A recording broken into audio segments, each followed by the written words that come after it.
Matke dvoch malých detí sa o citlivom prípade rozpráva ťažko. Povedala nám, že pred pár dňami odišla s kamarátkou do okresného mesta vzdialeného desiatky kilometrov. Tam ju vraj čakalo peklo. S kamarátkou som tam išla na aute, lenže potom som ja odišla na vlak.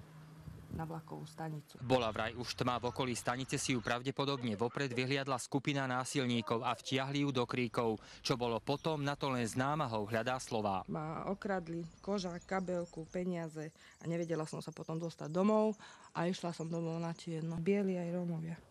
Tam bolo od 30 do nejakých 40 rokov. Neviem presne. Polícia nám potvrdila, že tento prípad rieši, no čo sa týka informácií, zatiaľ je zdržanlivá. Nakoľko v tejto veci prebieha vyšetrovanie, nebudeme sa k prípadu vyjadrovať. Mohlo to byť aj dané akože na mňa, lebo vedeli, že mám nejaké peniaze, takže mohla to tá kamarátka akože poslať na mňa, neviem. Mladá žena sa presťahovala z mesta na vidiek len nedávno. Viem, že je taká, že pije, hrá automaty, možno aj droguje, ale no. Viem, že keď bola tehotná, tak v krčme koľkokrát sedávala.